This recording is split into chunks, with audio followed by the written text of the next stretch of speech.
बड़े लाड़ प्यार से पलती हैं बेटियां, फूल से भी नाजुक होती है बेटियां। बड़े लाड़ प्यार से पलती हैं बेटियां, फूल से भी नाजुक होती है बेटियां। बेटा रोशन करेगा तो केवल एक कुल को, दो दो कुलों की लाज रखती हैं बेटियां।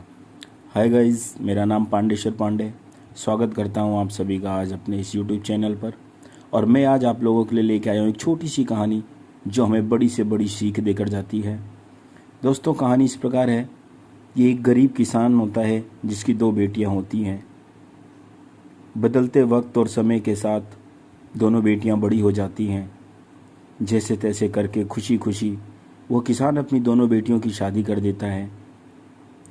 पहली बेटी की शादी वो एक कुम्हार से करता है और दूसरी बेटी की शादी एक किसान के साथ होती है। काफ़ी समय बीत जाता है। उस किसान को जब अपनी बेटी की याद आती हैं तो सोचता है कि चलो हम अपनी बेटियों से मिलकर आते हैं। यह सोचकर अगले दिन किसान अपनी बेटियों के लिए थोड़ा थोड़ा सा पोटली में दाना भूजा होता है जिसे गांव में खाया जाता था, कि बेटी के यहाँ जा रहा हूँ तो कुछ खाली हाथ ना जाऊँ, कुछ तो लेता चलूँ अपनी बच्चियों के लिए। वो गरीब किसान वो थोड़ा सा दाना भूजा दो हिस्सों में बांटकर अपनी पोटली में बांध लेता है और सबसे पहले अपनी बड़ी बेटी के पास पहुंचता है। बेटी बाप को देखकर खुश होती है। उसकी आंखों में खुशी के आंसू होते हैं कि हमारा पापा, हमारे पिताजी हमसे मिलने आए हैं। हाल चाल लेती है, बोलती है पापा इतने दिनों बाद आए, कहाँ थे आप? पिता ने बोला बेटी मैं आता रहूँगा, थोड़ा काम ज़्यादा था जिसकी वजह से नहीं आ पाया मैं। ये बता तू कैसी है? बेटी बोली पिताजी बिल्कुल अच्छी हूँ मैं, आपके आशीर्वाद से।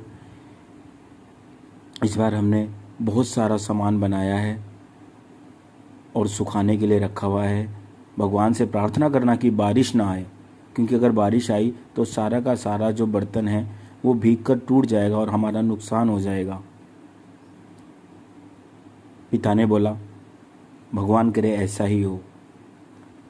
फिर वो उनको अनाज थोड़ा सा जो दाना भूजा था उसको देकर चल दिया और किसान शाम तक अपनी छोटी बेटी के पास पहुंचा। छोटी बेटी से भी हालचाल लेने के बाद जब किसान ने उनसे पूछा कि बेटी घर परिवार कैसा है, तो छोटी बेटी ने कहा पिताजी इस बार हमने 3 एकड़ की जगह 4.5 एकड़ में अनाज बोया है और बहुत अच्छे से मेहनत करी है। बस आपका आशीर्वाद हो और भगवान की दुआ से बारिश हो जाए, क्योंकि बिना बारिश के हमारी जो फसल है वह बहुत अच्छी तैयार नहीं हो पाएगी। आप भी दुआ करना पिताजी कि बारिश हो।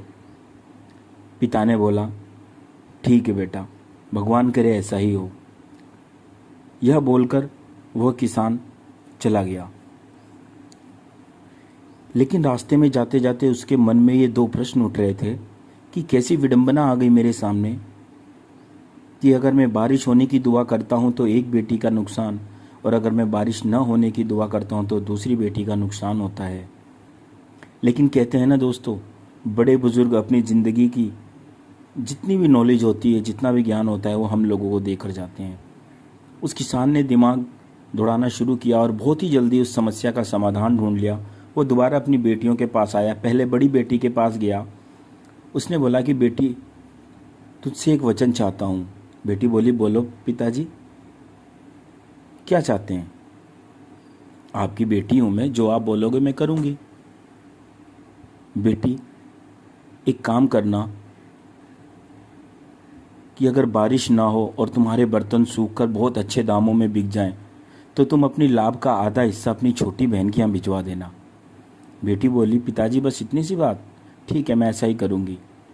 अब पिता अपनी छोटी बेटी के घर गया।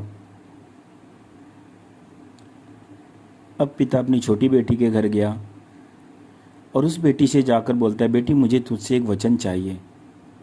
छोटी बेटी ने बोला बोलो पिताजी बोलो। तो पिता ने बोला बेटी अगर बारिश हो जाती है और तुम्हारी फसल तैयार होकर बहुत अच्छे दामों में बिक जाती है, तो एक छोटा सा काम करना कि उससे जो लाभ प्राप्त होगा उसका आधा हिस्सा अपनी बड़ी बहन के पास भिजवा देना। छोटी बेटी खुशी के मारे पापा को पकड़कर बोली, पापा इसमें बोलने की क्या बात है, आप हमारे पिता हैं, मैं ज़रूर ऐसा ही करूँगी और मैं अपने फसल का होने वाला जो लाभ है उसका आधा हिस्सा दीदी के यहाँ भिजवा दूँगी। इस तरह उस बूढ़े बाप ने अपनी दोनों बेटियों की समस्या का समाधान कर दिया। दोस्तों, हमें ज़िंदगी में कभी भी निराश नहीं होना चाहिए, कभी भी हताश नहीं होना चाहिए। ये जो ज़िंदगी है ये आपको उतार चढ़ाव ज़रूर दिखाती है, लेकिन अगर हम अपने लक्ष्य को फोकस करें और अपने गोल को ही सीधा निशाने पे रखें तो दुनिया की कोई भी ताकत हमें कामयाब होने से नहीं रोक सकती। इसी प्रकार की और मोटिवेशनल स्टोरीज़ और हमारी ज़िंदगी को सीख देने वाली छोटी छोटी कहानियाँ जो बड़ी बड़ी सीख देती हैं, मैं अपने YouTube चैनल पर लेकर आता रहता हूँ।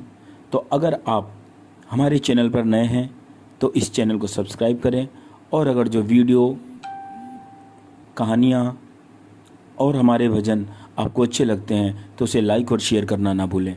धन्यवाद। जय हिंद, जय भारत।